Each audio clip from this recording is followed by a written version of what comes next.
Now, now we will discuss about the metamerism. तो देखिए metamerism क्या होता है. मेटामेरिज्म कहते किसको है कि when there is different number of carbon atom on the either side of the functional group. ठीक है, when there is different number of carbon atom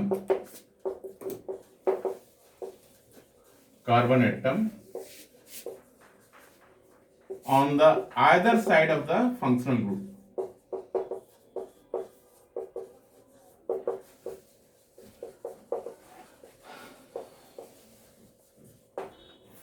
functional group के आजू बाजू में अगर कार्बन नंबर अगर डिफरेंट हो तो वो मेटामर्स बनाते हैं. जैसे फॉर एग्जांपल अब यहाँ पे देखो, जैसे CH3 CH2O CH2 CH3. ठीक है, इसका क्या नाम है बेटा? इसका नाम है इथॉक्सी इथेन, है ना. ये इथर ग्रुप है, तो इधर भी 2 कार्बन है, इधर भी 2 कार्बन है. अब इसको हम ऐसे करते हैं, ये CH3 CH2 CH2 AO CH3. ठीक है, अब यहाँ पे कितने कार्बन हो गया? इथर के इस साइड में 3 कार्बन और इधर कितना हो गया? 1 कार्बन. तो अब मॉलिक्यूलर फॉर्मूला तो सेम है, दोनों में आपका कितने कार्बन नंबर है? 4 है. हाइड्रोजन कितने हो गए? 10 है. और ऑक्सीजन कितना? 1. Molecular formula same, but the structural formula is different due to the different number of carbon atom on the either side of the functional group. तो ये हो गया इथॉक्सी इथेन और दूसरा हो गया मिथॉक्सी प्रोपेन. आपको बताया था कि ऑक्सी उसके साथ लगता है जो कम कार्बन हो, है ना. तो ये एक कार्बन है तो मिथ हो गया, मिथ ऑक्सी फिर प्रोपेन. ठीक है, तो ये पहला एग्जांपल हो गया. दूसरा एग्जांपल देखिए, जैसे देखो यहाँ पे है CH3 CH2 CH2 ANH और ये CH3. इसका क्या नाम होगा? ये कौन सा ग्रुप है? ये एमिनो ग्रुप है ना. आपको बताया था कि जैसे एमिनो ग्रुप होता है NH2, तो NH2 में जो H है ना, that can be replaced by alkyl group. ठीक, अल्काइल ग्रुप. तो यहाँ का जो एक हाइड्रोजन है वो रिप्लेस किससे हुआ है? मिथाइल से हुआ है ना, मिथाइल से हुआ है. तो आपका आप इसका नाम क्या होगा? इसका नाम होगा, क्योंकि ये मिथाइल N से अटैच है, that's why N methyl प्रोपेनामीन. 3 carbon से होते हैं ना, प्रोपेनामीन. ये हो गया. ठीक है, अब देखिए इसका मेटामर्स क्या बनेगा? इसका मेटामर्स बनेगा CH3 CH2 फिर NH फिर CH2 CH3. ठीक है, अब यहाँ पे देखो, ये NH के इस साइड में कितने? 3 कार्बन, इधर 1 कार्बन, यहाँ पे कितना है? 2, इधर भी 2. तो ये आपस में क्या हो गए? मेटामर्स. मेटामर्स आपको बताया था different number of carbon atom on the either side of the functional group. तो this is the second example. एक और एग्जांपल देखो, third example, CH3 CH2 CH2 CO NH और ये CH3. हम इसको ऐसे कर देते हैं. ठीक है, ये क्या है? कौन सा ग्रुप है बेटा? ये CONH कौन सा ग्रुप हुआ? हाँ, एमिडो ग्रुप है. दिस इज एमिडो ग्रुप है, ये एमिडो ग्रुप है. एमिडो ग्रुप होता है CONH2. तो इसमें आपको बताया था उस समय कि H जो है that is replaced by the alkyl group. ये अल्काइल ग्रुप से रिप्लेस हो सकता है. तो यहाँ पे अल्काइल ग्रुप के रूप में क्या है? मिथाइल है. तो ये मिथाइल जो है किससे अटैच है? N से अटैच है. तो इसका नाम क्या होना चाहिए? N methyl propanamide. 3 carbon, sorry 4 carbon है, 1 2 3 4. 4 से क्या होगा? ब्यूटेनामाइड. यहाँ पे हाँ बोलो.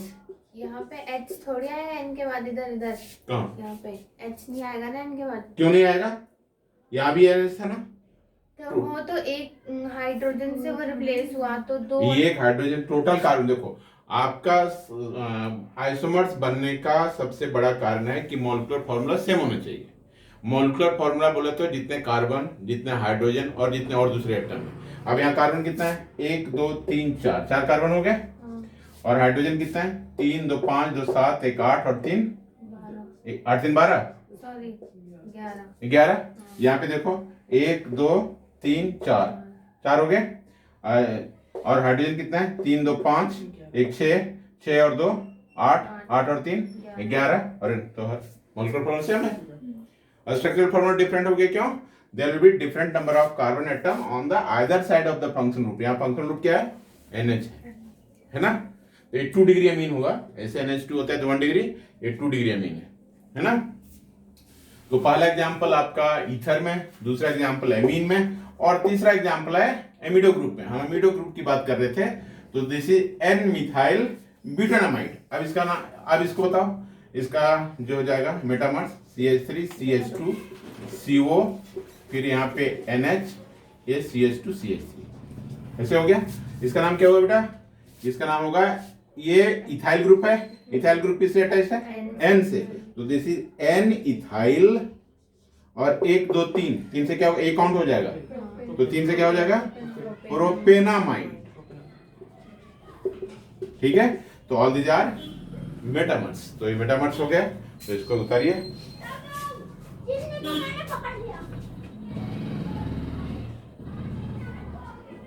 साथ साथ उतारते जाना।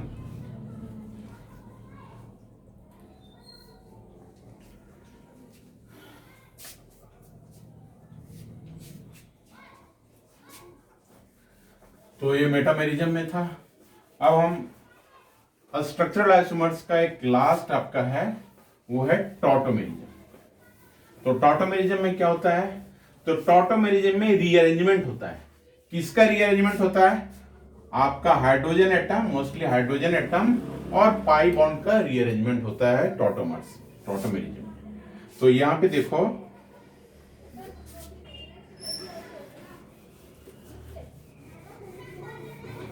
हो गया था ना?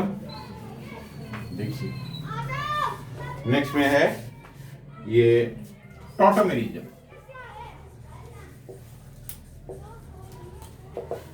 टॉटोमेरिज्म का एक और नाम है कीटोइनॉल आइसोमेरिज्म। कीटोइनॉल आइसोमेरिज्म, ठीक है। एक और नाम है इसका एरिलोट्रोपिज्म। एरिलोट्रोपिज्म, ठीक है। एक और नाम है इसका डायनामिक आइसोमेरिज्म।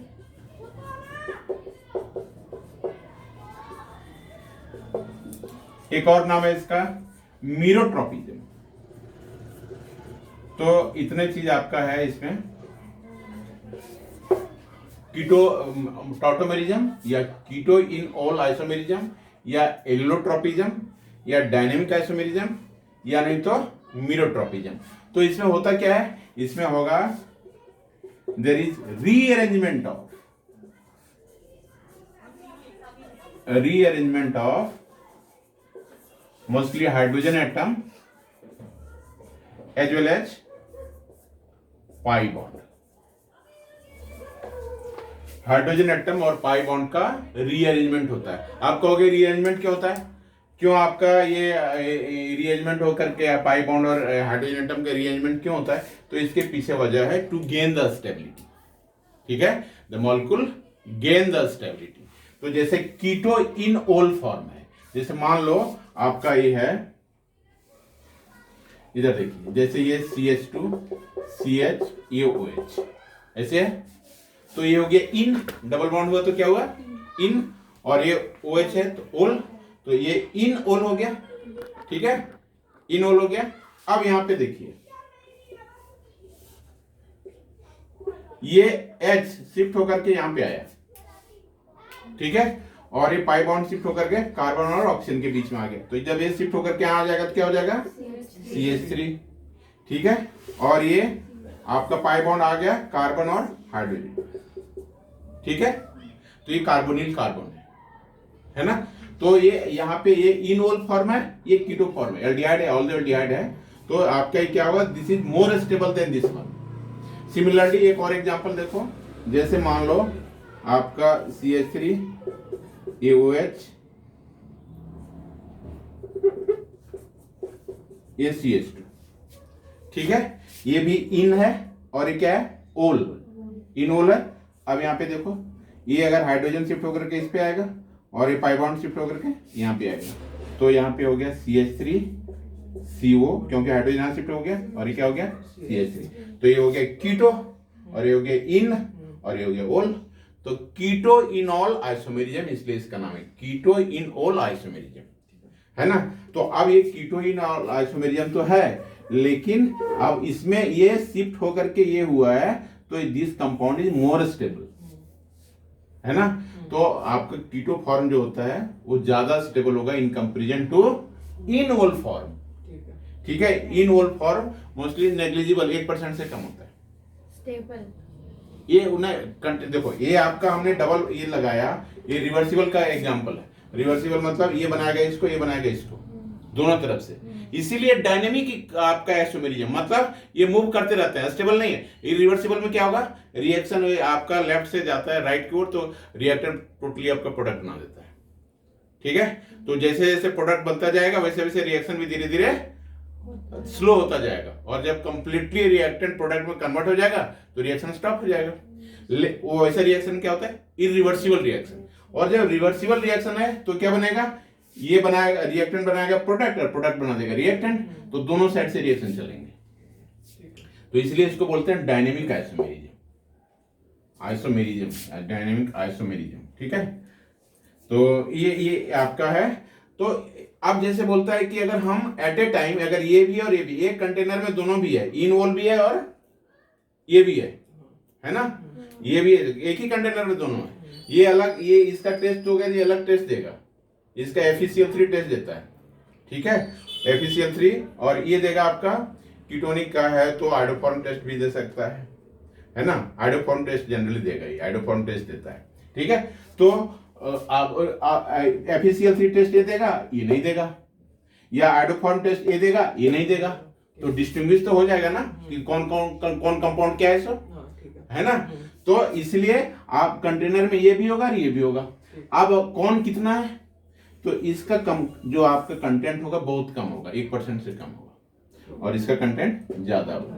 क्यों ज्यादा होगा, क्योंकि ये मोर स्टेबल है, जिसकी स्टेबिलिटी ज्यादा होगा उसका प्रोडक्शन भी ज्यादा होता है। ठीक है ना, तो दिस इज कीटोइनोल आइसोमेरिज्म। तो इसमें आपका जनरली क्या होता है, रीअरेंजमेंट होता है, किसका, हाइड्रोजन एटम का, और किसका, पाई बॉन्ड का। हाइड्रोजन एटम कैसे, जैसे हाइड्रोजन एटम शिफ्ट होकर यहाँ पे आया, और पाई बॉन्ड, ये डबल बॉन्ड होता है, वहां एक सिग्मा एक पाई होता है, तो ये पाई बॉन्ड शिफ्ट होकर यहाँ आ गया, तो ऐसे बन गया। ठीक है ना, तो दिस इज आपका कीटोइनोल आइसोमेरिज्म। तो एक तो पॉइंट ये हो गया, रीअरेंजमेंट ऑफ एटम होता है। दूसरा पॉइंट यहाँ पे लिखना, they are either acid or base catalyzed mechanism, catalyzed mechanism। ये दूसरा पॉइंट हो गया। ठीक है, सेकंड पॉइंट हो गया। थर्ड पॉइंट बेटा आपका यहां पे लिखता हूं, थर्ड पॉइंट,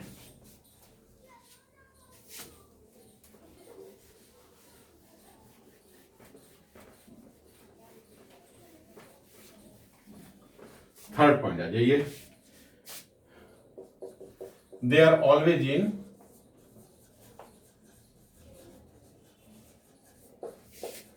डायनेमिक इक्विलिब्रियम।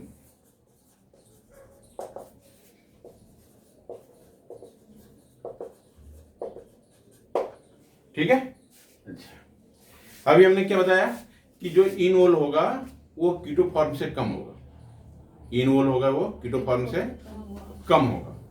तो लेकिन अब कंडीशन ये है कि अगर if the enol form is stabilized by the hydrogen bond, if the enol form is stabilized by the hydrogen bond, then the content of enol form is increased.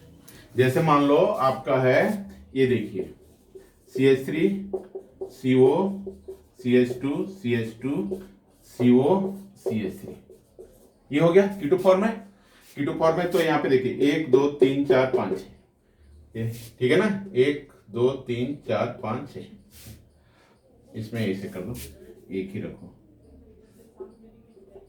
ऐसे कर दो, 1 2 3 4 5। तो इसका नाम क्या हो जाएगा बेटा, इसका नाम बताओ।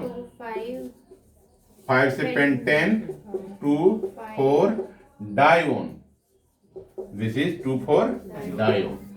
तो अब यहाँ पे देखो, दिस इज कीटो फॉर्म, है ना। अब कीटो फॉर्म है, अब इसका इनोल फॉर्म भी हो सकता है। तो इनोल फॉर्म कैसे, जैसे ये हाइड्रोजन बॉन्ड यहाँ पे आ जाए, है ना। अब जैसे मान लो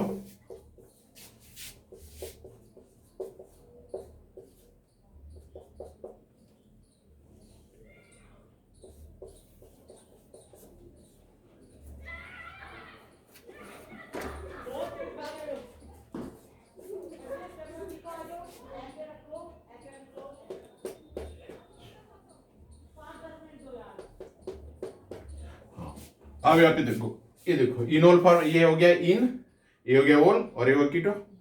इनोल फॉर्म है, इनोल फॉर्म हुआ, कीटो से इनोल फॉर्म हुआ। अब कीटो से इनोल फॉर्म हुआ और ये हमने क्या बताया था कि if enol form is stabilized by the hydrogen bond then its content is. अब देखो स्टेबलाइज कैसे होगा, यहाँ पे देखो H और ये इसके बीच में क्या बनेगा, हाइड्रोजन बॉन्ड बनेगा।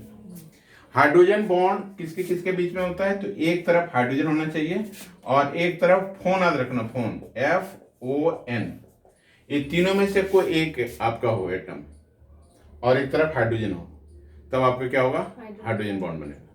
तो यहाँ पे देखो हाइड्रोजन है और यहाँ पे ऑक्सीजन है, तो ये आपका क्या होगा, इसके बीच में हाइड्रोजन बॉन्ड बनेगा, है ना।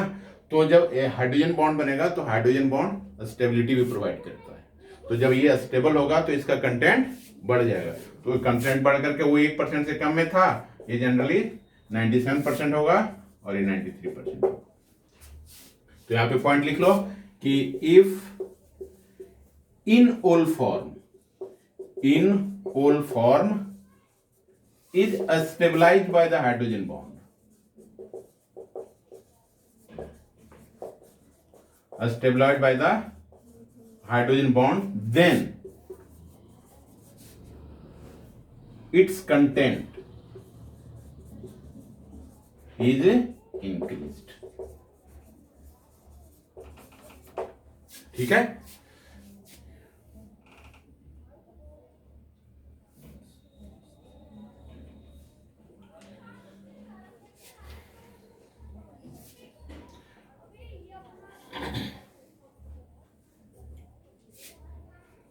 अब यहाँ पे देखो, दूसरे वाला जो है उसका नहीं लगाएंगे, उसका बॉन्ड नहीं हटाएंगे। किसका बॉन्ड, वो जो वाला है दूसरा कार्बन जो है, ये हाँ इसका है। जैसे देखो हम बनाएंगे तो जैसे इसका भी बना सकते हैं, इसका भी बना सकते हैं। नहीं मतलब एक साथ दोनों का नहीं नहीं, एक साथ दोनों बनाओगे, जैसे एक साथ दोनों बनाओगे तो यहाँ हाइड्रोजन बॉन्ड नहीं आएगा ना। जैसे हाइड्रोजन आ जाएगा, इसका हाइड्रोजन शिफ्ट यहाँ आ जाएगा, या हाइड्रोजन शिफ्ट करके यहाँ आ जाएगा, तो आ जाएगा। तो हाइड्रोजन हाइड्रोजन के बीच में बॉन्ड थोड़ी बनता है, हाइड्रोजन बॉन्ड नहीं होता ना। हाइड्रोजन बॉन्ड किसके किस बीच होगा, एक हाइड्रोजन और एक तरफ ये तीनों में से कोई एक होगा, तब होगा हाइड्रोजन बॉन्ड, है ना। तब हाइड्रोजन बॉन्ड होगा, नहीं तो नहीं हाइड्रोजन बॉन्ड नहीं होगा। ठीक है ना। तो ये, और हमने ये भी बोला था कि इन ओल होना चाहिए, इन ओल इज स्टेबलाइज्ड। दोनों जगह पे ओल ओल होगा तब नहीं होगा। Enol is stabilized by the hydrogen bond. ये इन ओल, ये स्टेबलाइज किसके साथ हो रहा है, इसके साथ हो रहा है ना। तो दैट्स वाई, तो इसका आपका कंटेंट इंक्रीज हो जाएगा। दूसरा आपका है कि इन ओल फॉर्म जो होता है वो नॉन पोलर एप्रोटिक सॉल्वेंट में ज्यादा होगा। ठीक है, क्या बताया कि इन ओल फॉर्म का कंटेंट ज्यादा किस में होगा, नॉन पोलर एप्रोटिक सॉल्वेंट। ठीक है, अब कहोगे नॉन पोलर एप्रोटिक सॉल्वेंट क्या होता है, तो नॉन पोलर एप्रोटिक सॉल्वेंट जो है होता है आपका जितने सारे ऑर्गेनिक कंपाउंड जो लिक्विड के फॉर्म में है वो आपका नॉन पोलर एप्रोटिक सॉल्वेंट होता है, एक्सेप्ट अल्कोहल और कार्बोक्सिलिक एसिड। ठीक है, एक चीज इसमें याद रखना, non polar aprotic solvent, non polar aprotic solvent. ठीक है, अब ये नॉन पोलर एप्रोटिक सॉल्वेंट क्या होता है, नॉन पोलर जिसमें आपका पोलरिटी डेवलप नहीं होता है। पोलरिटी मतलब प्लस माइनस का चार्ज। तो ऑर्गेनिक कंपाउंड जैसे कोवलेंट बॉन्ड होते हैं जनरली वहां पे, जैसे मान लो सपोज हम कर रहे हैं पेट्रोल या डीजल या केरोसिनाइड, ये क्या है, ये हाइड्रोकार्बन है, सैचुरेटेड हाइड्रोकार्बन है ना। तो सैचुरेटेड हाइड्रोकार्बन है तो ये they are non polar aprotic. Non polar वहां पे आपका पोलरिटी नहीं है, और एप्रोटिक मतलब इवन हाइड्रोजन आपका होता ही है, हाइड्रोकार्बन में हाइड्रोजन है ही, लेकिन वो हाइड्रोजन H प्लस आयन नहीं देता है। जो H प्लस आयन देगा वो प्रोटिक सॉल्वेंट होता है। जैसे वाटर क्या होगा, H प्लस आयन देता है। एसिड क्या है, H प्लस आयन, जैसे HCl है, H2SO4 है, HNO3 है, ये क्या होता है, ये H प्लस आयन देते हैं। तो H प्लस आयन तो ये प्रोटिक सॉल्वेंट है। ये पोलर प्रोटिक मतलब इसमें जैसे हम बोलते हैं आपका HCl है, तो HCl क्या है, पोलर प्रोटिक। पोलर क्यों, क्योंकि इस पर प्लस माइनस का चार्ज भी डेवलप हो रहा है। और प्रोटिक क्यों, क्योंकि H प्लस आयन दे रहा है। ठीक है, तो ये HCl क्या कहलाएगा? Polar protic solvent. ठीक है, अब जैसे मान लो हम ये बात कर रहे हैं, ये अल्कोहल, ठीक है, ऑर्गेनिक कंपाउंड जरूर है लेकिन ये पोलर प्रोटिक सॉल्वेंट है। कैसे? क्योंकि ये आपका ये CH3O माइनस और H प्लस देता है।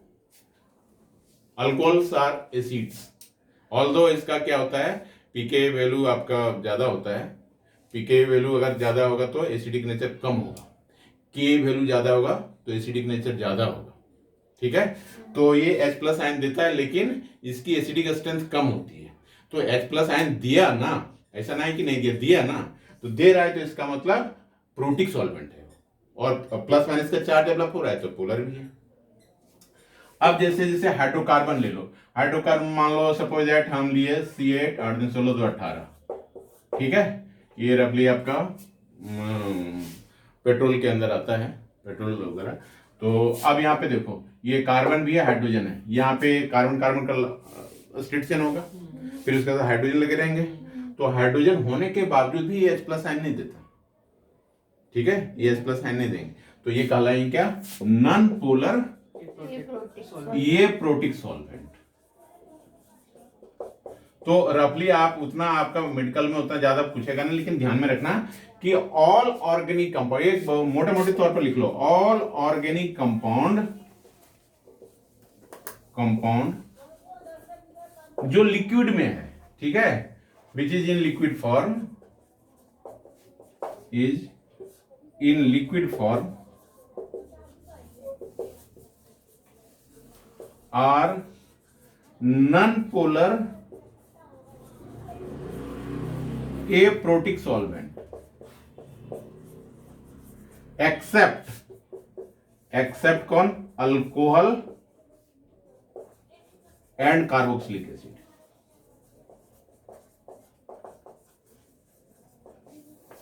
ठीक है, ये ध्यान में रखना है। तो हम चर्चा कर रहे थे टॉटोमेरिज्म का। तो टॉटोमेरिज्म में जो इनओल फॉर्म है वो non polar aprotic solvent में उसका कंटेंट बढ़ेगा, उसका कंटेंट ज्यादा होगा। ठीक है, तो उसका हम आपका ऑर्डर ऑफ इनओल फॉर्म, यहां पे लिख देता हूं, order of enol form in non polar aprotic solvent. सबसे ज्यादा होगा आपका हेक्सेन में सबसे ज्यादा होगा, उसके बाद होता है बेंजीन में। ठीक है, बेंजीन में, उसके बाद होगा आपका अल्कोहल में, उसके बाद लास्टली आपका किस में होगा? वाटर में।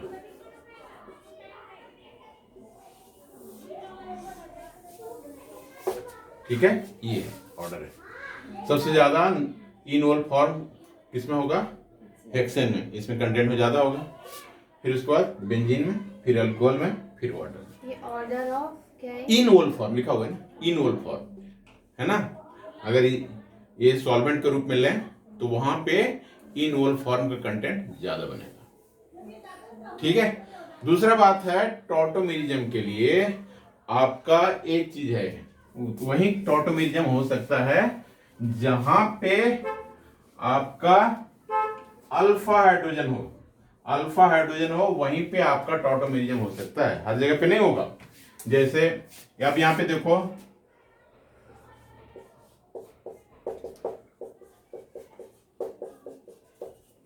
इसका नाम क्या बेटा? इसका नाम है एसीटोफिनोन।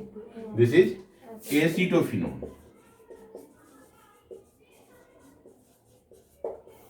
तो इसमें आपको बताओ, इसमें आपका टॉटोमेरिज्म पॉसिबल है कि नहीं?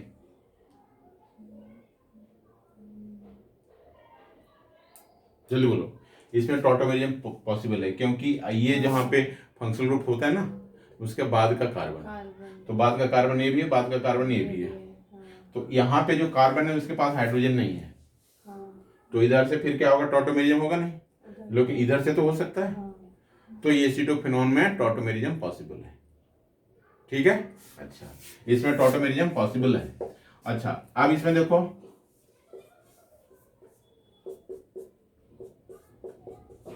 ये क्या है, ये बेंजल्डिहाइड। बेंजल्डिहाइड में टॉटोमेरिज्म पॉसिबल है कि नहीं? नहीं। इसमें नहीं होगा, इसमें टॉटोमेरिज्म इज नॉट पॉसिबल। क्यों? क्योंकि फंक्शनल ग्रुप के बाद का कार्बन ये है, तो इसके पास हाइड्रोजन है नहीं है। क्या नहीं है? क्योंकि देखिए कार्बन यहाँ पर है, डबल बॉन्ड किधर हो गया, एक सिंगल बॉन्ड एक इधर, 4 तो इसका टेट्रावैलेंट पूरा हो गया। इसके पास हाइड्रोजन है नहीं, तो हाइड्रोजन नहीं, तो इसमें क्या होगा, पॉसिबल होगा टॉटोमेरिज्म नहीं होगा। ठीक है, दूसरा आपका देखो यहाँ पे,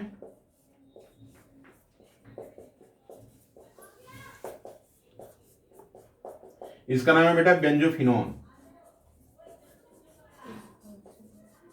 बेंजोफिनोन में टॉटोमेरिज्म पॉसिबल है?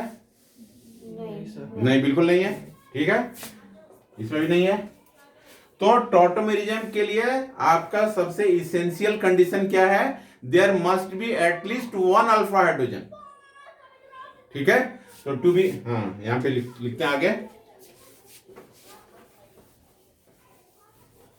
इसेंशियल कंडीशन फॉर टॉटोमेरिज्म, यहां पे लिखो, essential condition for tautomerism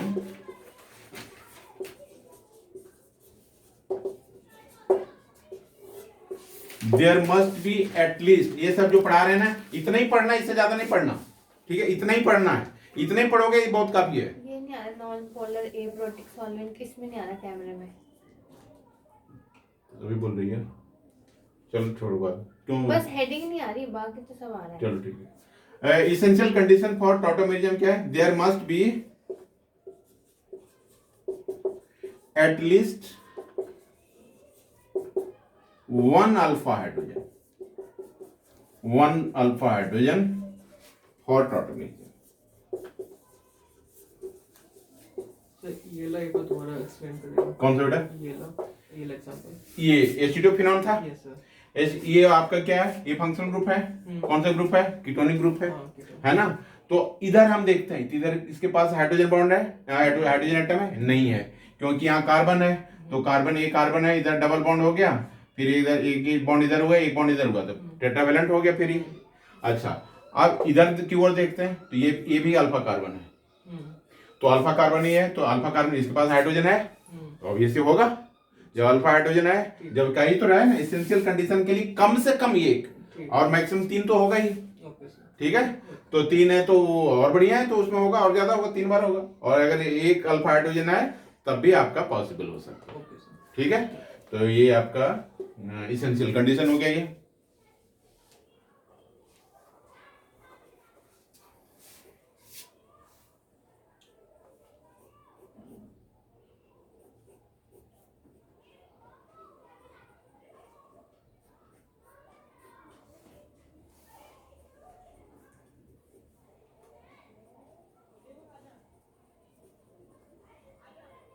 उसके बाद देखो,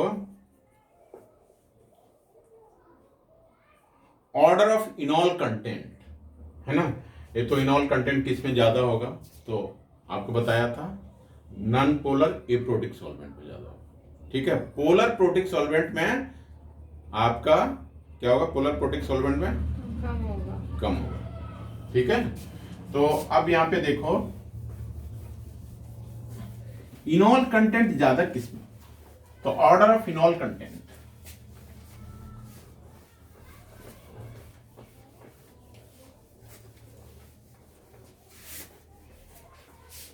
ऑर्डर ऑफ इनॉल कंटेंट,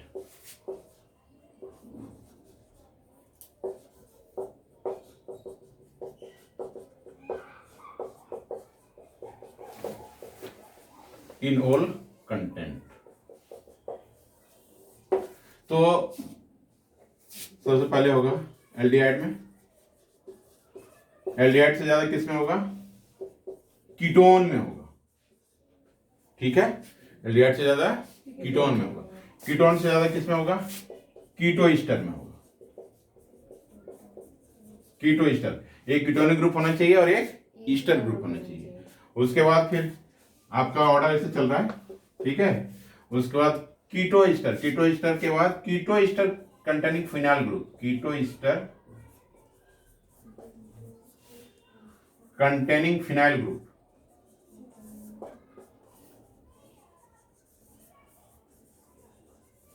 ठीक है, ये हो गया। उसके बाद फिर क्या होगा, ये आपका नंबर 1 डाल दो, 1 2 3 4 नेक्स्ट 5 में। उसके बाद कीटो ईस्टर, कीटो ईस्टर के बाद होता है डायल, डायल का मतलब दो एल्डिहाइड, ये हो गया 5। डायल्स के बाद है कीटोल, एक एल्डिहाइड होना चाहिए और एक कीटो होना चाहिए। उसके बाद फिर क्या होगा, diketo,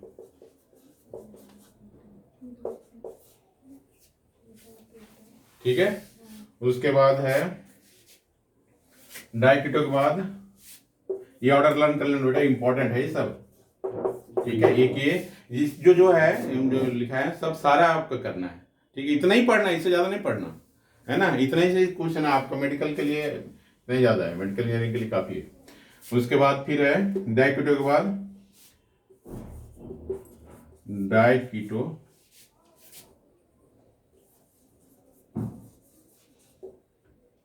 containing electron donating group,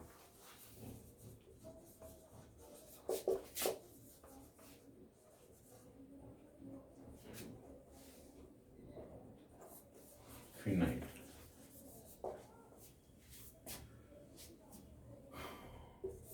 उसके बाद है डाइकीटो आपका diketo containing phenyl group,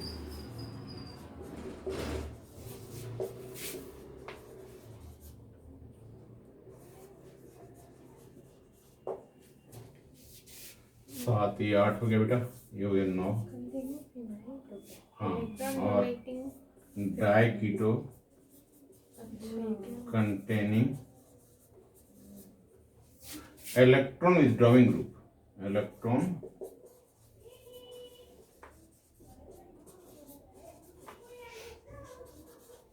group phenyl.